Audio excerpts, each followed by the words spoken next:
Today I'm going to show you how to add grungy, distressed ink stamped effects to your type, logos or illustrations. The effect resembles the letterpress printing method or any other impact print method like a rubber stamp or an old typewriter.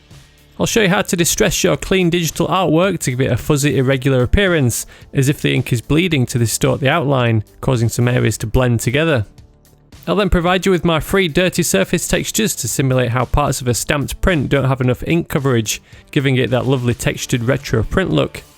Then we'll use those same dirty surface textures to finish off the artwork with a complementary dirty background to completely transform the clean digital art into a cheap letterpress print with gritty details.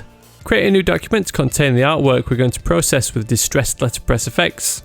I'm using a size of 3000 by 2000 pixels, which just happens to be the dimensions of the textures we'll be using. This effect can be applied to all kinds of single colour artwork, whether it's a lettering piece, a logo or even an illustration. I'm composing a quick text layout for It's Grime Time, using a couple of my favourite fonts. Marterbook is a really nice script font that always seems to have exactly the right letter shapes I'm looking for whenever I'm working on a design with a cursive brush script. This one is a premium font, but you can pick it up for $13 or with up to a 50% discount by following the link in the description. Proxima Nova is another of my go-to fonts. If you're an Adobe CC user, which you may well be if you're watching this video, this huge font library is available as part of the Adobe Fonts library. Activate it by following the link in the description.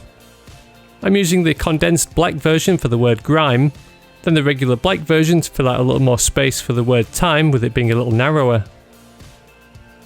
You can add some interesting type effects by clicking the warp text icon while the text is selected. Add a subtle arc upper effect of just 5% for the bottom text. Then match the outline but with an arc lower effect with minus 5% for the other text element. Shift and click to highlight all the text elements and combine them into one smart object so they can be processed as one layer. The first filter to apply to generate the distressed letterpress effect is a Gaussian blur. Use a value of around 10 pixels. Next, go to Filter, Sharpen and Unsharp Mask. Max out the amount slider and set the threshold to 0. Then experiment with the radius slider to see how it affects the appearance of the artwork. The higher the radius, the thicker the ink bleed effect becomes. Place the slider somewhere around the midpoint for now. The sharpening is maxed out, but it hasn't managed to fully sharpen the outline, so add another Unsharp Mask filter. This time max out the radius slider too. Go to Filter, Distort and Ripple next to add further irregularities to the outlines. Set the size to large, then find a subtle value by comparing the preview window. Since we're using a smart object, all these effects can be adjusted by double clicking the effect in the Layers panel. Download and open one of my free dirty surface textures. Number 10 is a good one. Select all with Command and A or Control and A on Windows and copy with Command and C. In the main document, paste with Command and V. Clip the layer so it's only applied to the text layer underneath by holding Alt while clicking between the layers. Convert this texture layer to a smart object too, so a sharpening filter can be applied non-destructively. Add the Unsharp Mask filter and move the sliders around to find a nice balance where the details are enhanced but they aren't too crispy. This is where the threshold slider comes in to help tone things down. Unlink the clipping by Alt and clicking between the layers again. Go to File and Save As to save this texture as a PSD. Give it a recognisable name like Displacement Map.